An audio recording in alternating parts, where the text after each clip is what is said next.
Julesy, question for you. What's for lunch?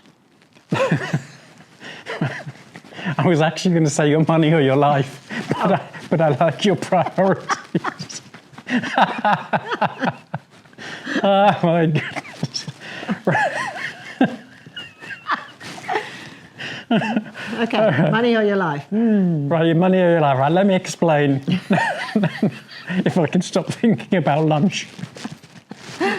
Right. Imagine you're still back in your day job. Yep. Your hideous day job. And you wake up in the morning, one morning, work day, and somebody says to you, you've got two choices right here, right now. You can either have more money, but your health is going to decline massively, or you can have more health and better well-being and be happier, but with less money. What's it going to be? It's got to be well-being and happiness, hasn't it? Based on your experience. Based on my experience. Yeah, it does, doesn't it? Yeah. So I want to talk about this because I'm seeing more and more of this, let's call it the creep. And the creep could be your boss, really, couldn't it? Not your boss was great. But people don't see this coming. Let's just explain this. Let's put this in context, guys, because it's really important. If you're stressed out over your work or even your life. So in your dream job that turned into your worst nightmare. Yep. What was the timescale from it turning into the nightmare and all the stuff that started to happen to the point where the doctor said, in a roundabout way, your money or your life? Do you know, I reckon probably about 4 years. Right up. Little things, you know, the stress was mounting up, the anxiety, lack of sleep, overwhelm. And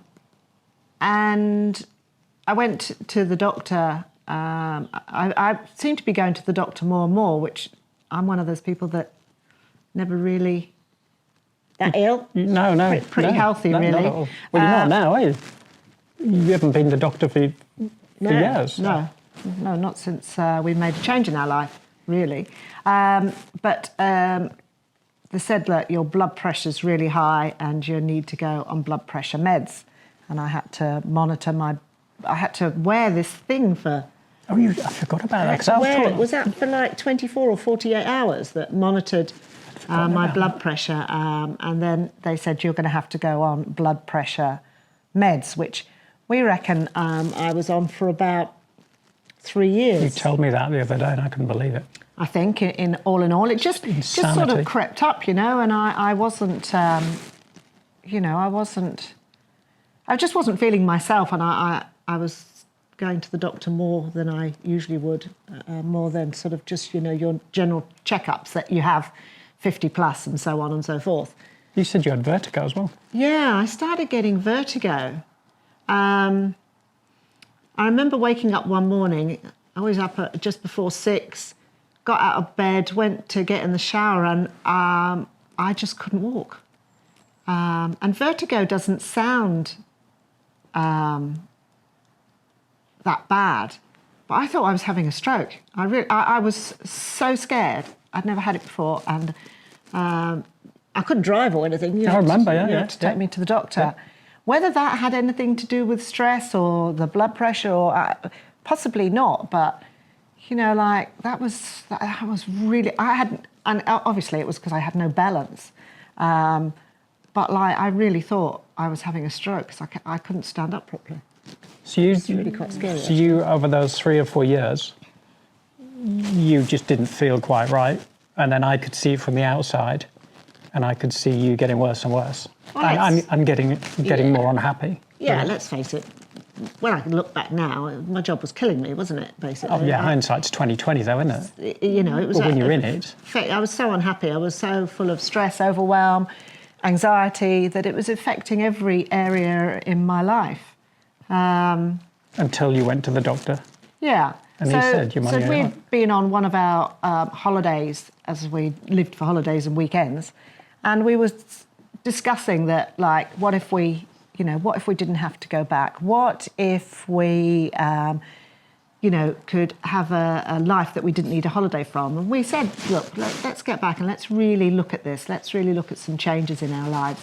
But of course, we got back And life got in the way. COVID hit, and just life changed. But life always gets in the way, doesn't it? If you let it, it's always going to get in the way. And so there I was, on my blood pressure meds, and I had to go to the doctor, and I can't particularly remember why, but I do remember this day, we both do, very clearly, that the doctor took my blood pressure, even though I was on the meds, and it was absolutely through the roof. And he just said to me, if you carry on like this, you're going to have a heart attack or a stroke. And that was a bit of a sobering day to hear somebody say that to me. So I went back to speak to Andrew about it, and we're second-time rounders, and it took us a long time to find each other, and now we have found each other. We're like forever soulmates.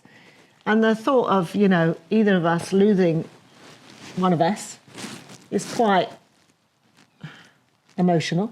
Quite emotional. Oh, is it? Yeah. Feel like when you're chopping onions, yeah? Yeah. Get a little teary. So that was the wake-up call that we had to make changes in our lives. And so that was it, basically. We just went enough. And we made a 3-month plan. I had to give 3 months' notice. And we plotted it out because life's too short to be in that situation. And also, I was lucky enough to have a wake-up call. So many people don't get that wake-up call, and a stroke may not necessarily kill you, but it can be life-changing, can't it?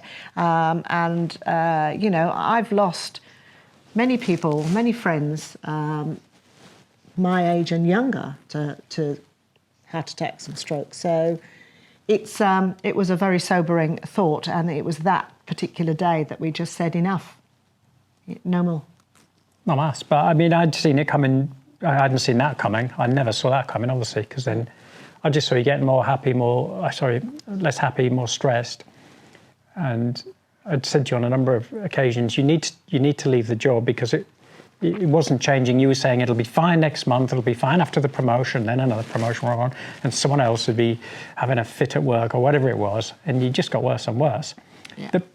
The point of this is that your money or your life is that was basically the doctor's message to you. Yeah, and for me at the time, it was the money. Yeah, and this is what you said to me. You went, I can't leave my job because I need the money. Yeah. Right. And that's what we got to. It's like, okay, so you need the money and then you're going to have a stroke and a heart attack, right? You're going to be the richest woman in the graveyard. Fantastic. Yeah? Brilliant. That's going to be good. I'm going to have to go around like I've been chopping onions all my life. A little tear in my eye.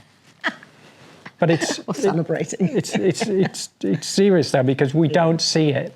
And this stuff creeps up on us, whether it's work, whether it's personal stuff, until we get to that point where it's literally your money or your life, isn't it? Yeah. And this is why I wanted to get this message across, to say to people, you need to ask yourself that question.